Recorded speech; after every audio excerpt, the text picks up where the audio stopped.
The two things that will keep your heart soft and prove to you that you are not in denial of the final, reward and punishment. The deen, that deen. The two proofs of it are how you pray and how much you give.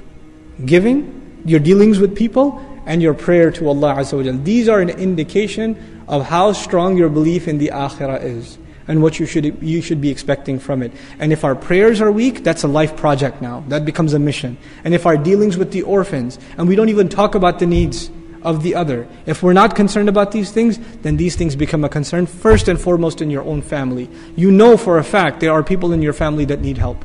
And there are some people you don't like. You don't like your cousin, you don't get along with him, but he needs help. You don't like your aunt, she yells at you, she's annoying, but she needs help, she's financially in need. These people deserve it no matter what, because you're not doing it for them.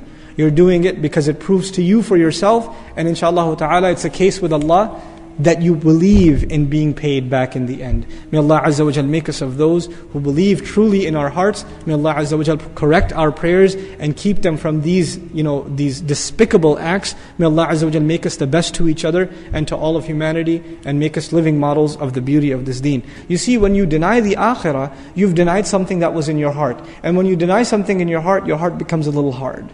And when your heart becomes hard, one of the things that goes away from your heart is mercy. Because for believers, Allah says, وَتَوَاصَوْا بِالْمَرْحَمَةِ, right? ثُمَّ كَانَ مِنَ الَّذِينَ آمَنُوا, وَتَوَاصَوْا بِالصَّبْرِ وَتَوَاصَوْا بِالْمَرْحَمَةِ. Iman, one of its consequences is mercy. And when there's no iman, what's going to go away also? The things that are good inside the heart will also start disappearing and getting rusty. In Surah Al-Alaq, كَلَّا إِنَّ الْإِنسَانَ لَيَطْغَى.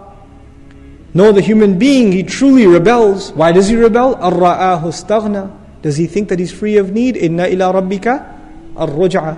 It is only to your master you have to be returned. Rebellion compared with where did it come from? The idea that I don't have to be returned. The two things put together again. One more place, فَأَمَّا مَنْ أَعْطَى وَاتَّقَى. As for the one who gave, this surah is the one who doesn't give.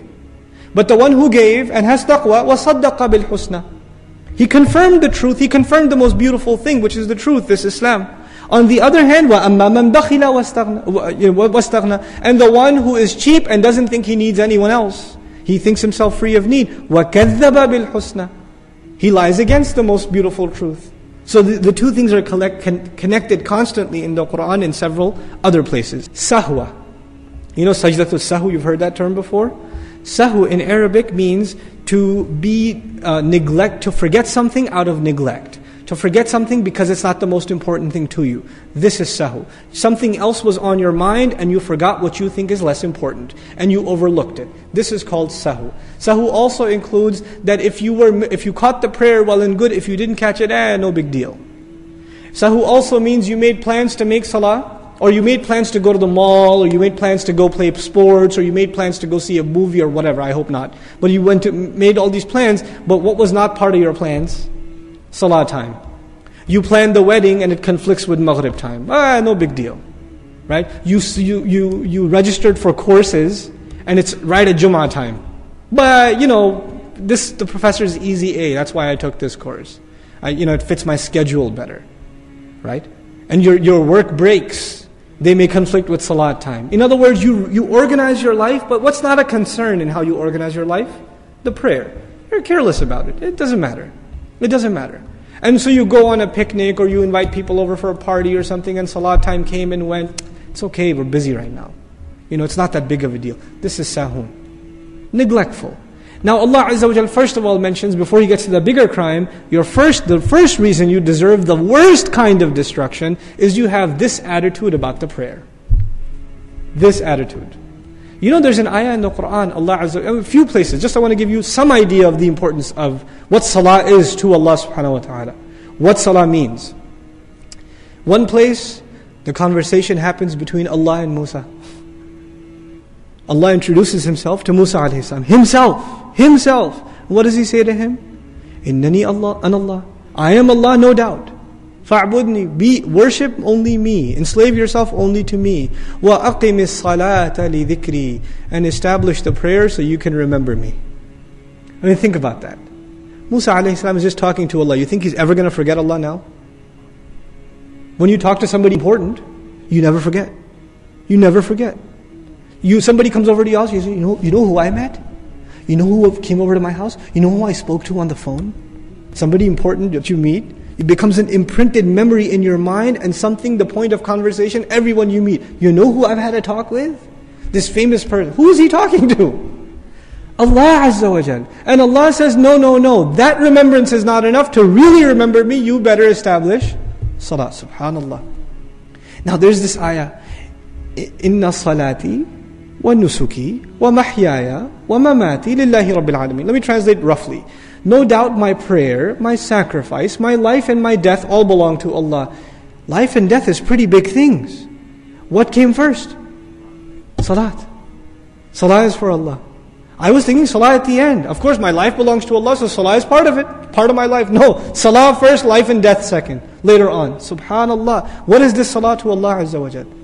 You know? And in Surah Al-Baqarah, instead of calling it salah, He called it iman. Instead of calling it salah, He called it iman. Allah will not waste your iman. وَمَا كَانَ اللَّهُ لِيُضِيعَ إِيمَانَكُمْ.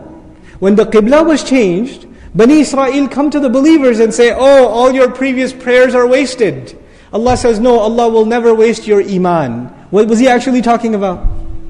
Salah. As far as Allah is concerned, there's no difference between iman and salah. No difference between. And by the way, iman is an act of what? Where does iman exist? Where does it rest? Does it rest in our eyes, in our minds, in our hands, in our tongue? Where does it rest? In our hearts. And so does salah. And these people have salah, but where is it not happening? In their hearts. That's why sahun, ghafla, heedlessness, carelessness, casual attitude, not that important to me. When something's not important to you, or you don't care for it, not caring for something is a problem where? In the heart. That's their first problem. Subhanallah, may Allah Azza wa Jalla protect us from sahwa in salah. One comment, Ash-Shawkani rahimahullah, it hurt me when I read it really, is, you pray sometimes and not other times, min as-sahin. You belong to this group. You don't take care of the prerequisites of the prayer, you're from the sahun. You pray like a bird.